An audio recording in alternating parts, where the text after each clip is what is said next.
Allez, salut tout le monde et bienvenue pour cette nouvelle Starship Update, l'émission qui vous résume en quelques minutes l'essentiel de l'actualité du programme Starship. Après l'installation des pièces principales de la Stardouche, SpaceX ne ralentit pas le rythme, bien au contraire. Et cette semaine, on a pu assister au tout premier test des réservoirs du pseudo-déluge d'eau imaginé par SpaceX. 2, 1, ignition. Avant de voir ensemble les images de ces premiers tests, on part donc sur le site de lancement pour faire le point sur le chantier de la Stardouche, l'immense pancake d'acier qui devra contrer les 7500 tonnes de poussée du Starship au décollage. We have liftoff. Dimanche 9 juillet, vers 15h heure locale, une nouvelle conduite d'eau a été mise en place pour relier les plaques d'acier au réservoir d'eau. Quelques instants plus tard sur Discord, Ryan Hansen Space a partagé ce rendu 3D pour montrer où serait maintenant placé le tuyau d'1,50 m de diamètre. Dès le lendemain sur Twitter, le graphiste a publié un nouveau rendu mis à jour montrant son interprétation de l'évolution du chantier. Et selon Ryan, il ne manquerait plus qu'une conduite de 90 cm de diamètre pour relier le plus petit des trois collecteurs de la Stardouche. Dans la nuit du dimanche au lundi 10 juillet, après plusieurs tentatives, la première des trois petites plaques rectangulaires aurait été ajoutée sur le pommeau de douche de l'OLP. On attend impatiemment le prochain vol de Mauricio pour avoir une idée plus précise de l'avancement des travaux en cours sur le site de lancement. Si tout va bien, le propriétaire de la chaîne RGV Aerial Photography devrait prendre les airs vendredi 14 juillet, date à laquelle je vais essayer de publier cet épisode. A noter aussi, entre le 10 et le 11 juillet dernier, un nouveau réservoir vertical a été installé derrière la tour de lancement. Pour le moment, on ne connaît malheureusement toujours pas la fonction exacte de ce nouvel élément récemment ajouté par SpaceX. En tout cas, une chose est sûre, le chantier avance à vitesse grand V et on se rapproche très rapidement des premiers tests.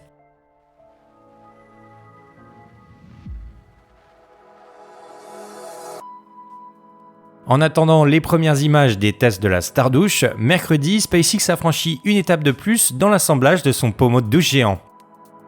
Vers 19h30 heure locale, une partie du site de lancement a disparu derrière un épais panache de vapeur blanc.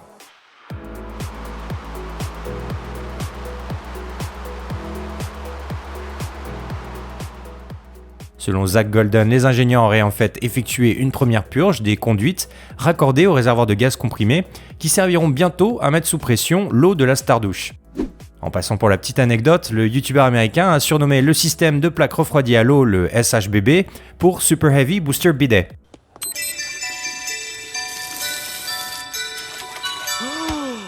Alors Stardouche, SHBB ou même Star Bidet, je vous laisserai choisir en commentaire votre surnom préféré.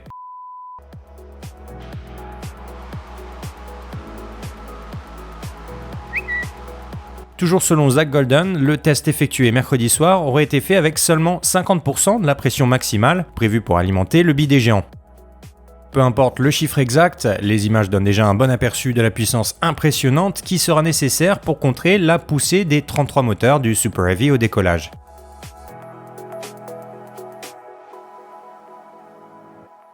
Toujours dans les actus du pas de tir, dimanche 9 juillet, SpaceX a remis les chopsticks de la tour de lancement en position basse.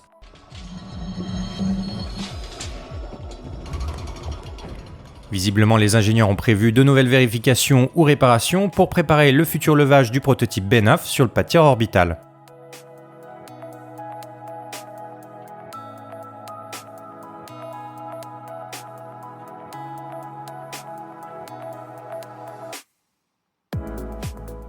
Lundi, 2 jours avant la purge des réservoirs de gaz comprimé dont on vient juste de parler, la grue Marvin a fait une pause sur le chantier du déluge pour aider à placer une nouvelle pièce sur le bras de ravitaillement du second étage, aussi appelé en anglais le Ship Quick Disconnect. Selon toute vraisemblance, SpaceX serait donc en train d'installer une nouvelle extension à la plateforme de maintenance toujours en place sur le bras cryogénique de la tour de lancement. Cette nouvelle extension, apparemment toujours en travaux, permet d'imaginer la hauteur finale du booster B9 une fois qu'il aura été modifié pour permettre la séparation à chaud avec le Ship 25.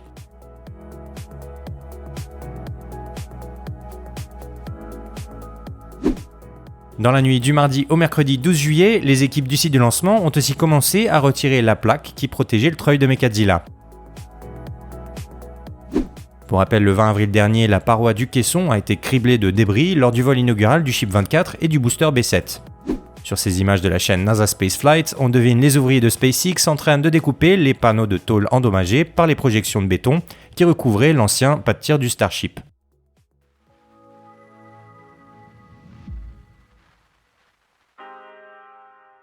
Entre-temps, du côté du pas de tir suborbital cette fois-ci, lundi 10 juillet, la grue Marvin a été rattachée au nez du prototype S-25, toujours perché sur la plateforme de mise à feu statique.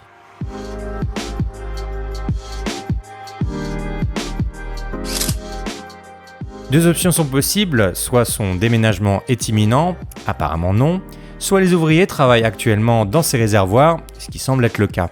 La deuxième option semble la plus probable, même si le moment venu, le Ship 25 retournera probablement sur le site de production, comme d'ailleurs l'avait fait le S-24, pour compléter son bouclier thermique avant la seconde tentative de vol orbital. Le week-end dernier, le patron de SpaceX a partagé cette photo de la section de poussée du Ship 25, que je vous propose de décortiquer grâce au travail des Ringwatchers, que je remercie encore au passage pour leur confiance.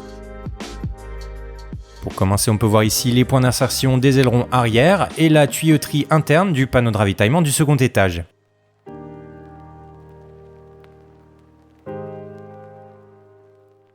Sur la même image, on distingue aussi l'unité hydraulique qui alimente le système d'orientation des tuyères des trois moteurs centraux du S-25. A noter qu'à partir du S-26, le second étage du Starship sera équipé, tout comme le B9 et ses successeurs, d'un système de contrôle électrique. Pour rappel, le successeur du S-25 est toujours parqué sur le site de production, devant le Rocket Garden. Sous le Ship 25, on peut aussi voir cette batterie qui permet d'alimenter les différents systèmes électriques du ship, comme par exemple les moteurs qui actionnent les ailerons du second étage. Alors, il fallait avoir l'œil, mais toujours sous la jupe du prototype, les Ringwatchers ont aussi repéré cette petite caméra embarquée. Grâce à Nick ou Chameleon Circuit sur Twitter, on peut visualiser à quoi ressemblerait l'angle filmé depuis ce point de vue, ce qui me rappelle d'ailleurs un petit peu les images streamées lors des premiers tests atmosphériques du Starship.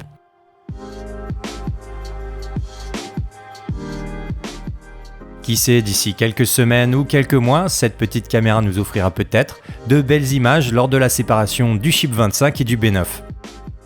Toujours selon les Ringwatchers, le dôme de poussée du S-25 serait équipé d'une couche d'isolant thermique pour prévenir la formation de glace et l'accumulation d'humidité sous la jupe du prototype.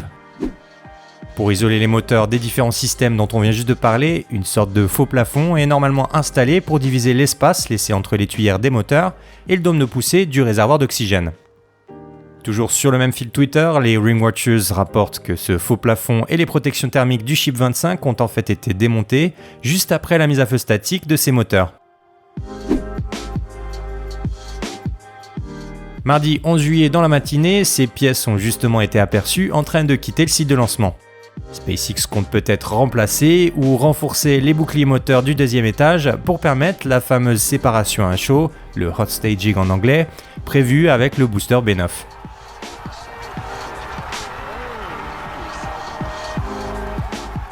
Au moment où je prépare cet épisode, plusieurs nacelles télescopiques s'activent autour du prochain candidat au vol orbital et SpaceX semble au travail dans le réservoir d'oxygène, aussi dans celui de méthane et au niveau de la section cargo du prototype S-25.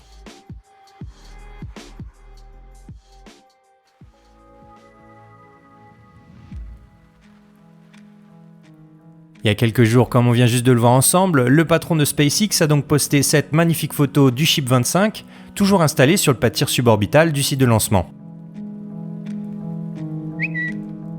Elon Musk a accompagné son tweet d'un message un petit peu cryptique, « 3 more engines for the meaning of life » ou « 3 moteurs de plus pour le sens de la vie ». Cette petite citation fait en fait référence au nombre 42. En ajoutant 3 moteurs vacuum au second étage du Starship, le lanceur lourd aurait alors 42 moteurs au total, rien que ça.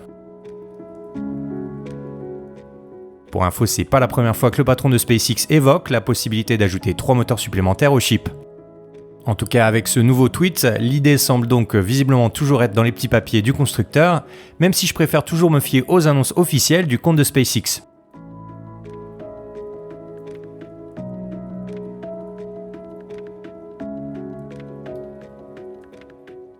En répondant à Zach Golden sur Twitter, Elon Musk précise quand même que l'orientation des 3 moteurs centraux pourrait être limitée par l'ajout de 3 Raptor Vacuum supplémentaires, avant de préciser, je cite, « But it's probably okay, ou en français, mais t'inquiète frère, ça va le faire.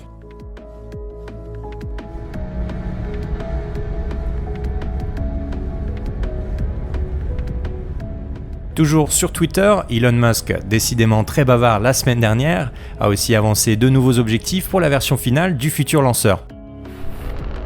Selon le patron de SpaceX, le Raptor pourrait un jour développer 20% de puissance supplémentaire pour atteindre une poussée totale de 9000 tonnes au niveau de la mer.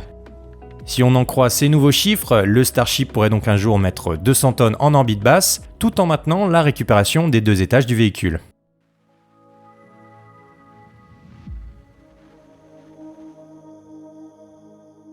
Entre-temps, sur le site de production, les travaux se poursuivent sur le chantier du Mega Bay numéro 2. Souvenez-vous, le 26 juin dernier, SpaceX recevait la livraison d'un ascenseur de chantier sur le site de production. On avait vu ça dans l'épisode 84. Dimanche 9 juillet, les équipes du site de production ont commencé l'assemblage de l'ascenseur à l'extérieur de la structure du Mega Bay numéro 2, toujours en construction.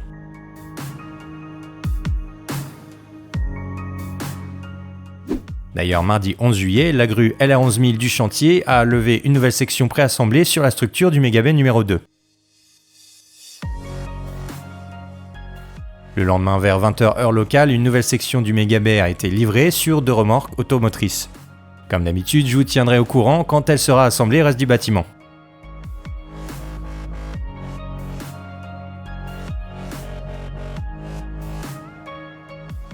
Pendant que le travail se poursuit sur le chantier du Mega Bay, la construction des futurs prototypes continue dans le premier grand bâtiment d'assemblage vertical, le Mega Bay numéro 1. Dans la nuit du lundi au mardi 11 juillet, les équipes de production ont transféré une ailette de booster dans la cour des anneaux de la Starbase. Quelques instants plus tard, le grid fin a été installé sur le réservoir de méthane du prototype B12, toujours en construction dans le Mega Bay numéro 1. Au moment de cette manip, le booster était toujours en 2 parties, le réservoir d'oxygène d'un côté et celui de méthane de l'autre. Mardi matin, SpaceX a monté une nouvelle ailette sur le réservoir de méthane du B12 et le lendemain, mercredi 12 juillet, une 3e grid fins a aussi été livrée sur le site de production. Vous l'aurez compris, si tout se passe comme prévu, le prototype B12 devrait donc bientôt avoir toutes ses ailettes et l'assemblage final d'un nouveau Super Heavy semble donc imminent.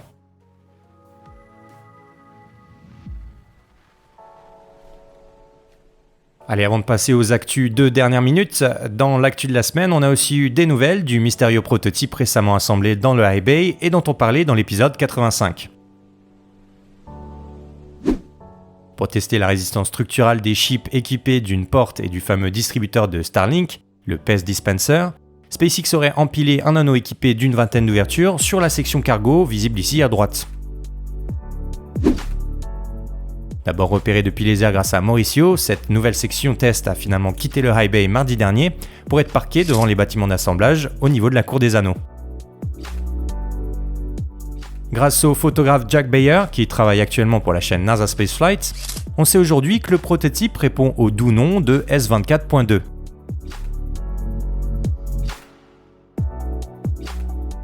Une fois complétée, cette section cargo modifiée pourrait rejoindre le site de Massey avant d'être installée dans le Nose Cone Cage, un banc d'essai capable de simuler toutes sortes de contraintes mécaniques.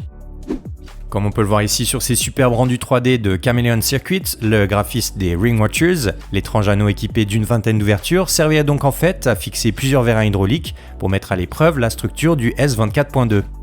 3 mois après le vol inaugural, SpaceX cherche donc enfin à identifier les limites mécaniques des chips équipés du système de stockage et d'éjection des Starlink.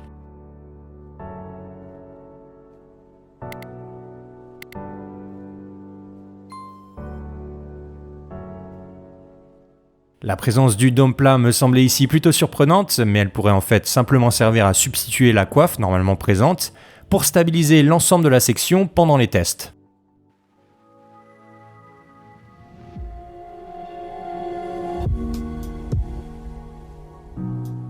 Allez, comme d'habitude, on se laisse avec quelques nouvelles de dernière minute. Pendant la préparation de cet épisode, jeudi 13 juillet, SpaceX a effectué le tout premier test du Booster Quick Disconnect, le bras de ravitaillement du premier étage. Une bonne nouvelle de plus donc pour le projet. Pendant que les ouvriers poursuivent l'installation de la Stardouche sous l'OLP, les travaux de remise en état de la table de lancement semblent donc progresser. Toujours sur le site de lancement, Starship Gazer, que je remercie encore au passage pour ses photos, a pris pour nous de nouveaux clichés haute définition de la plateforme de maintenance du Ship Quick Disconnect.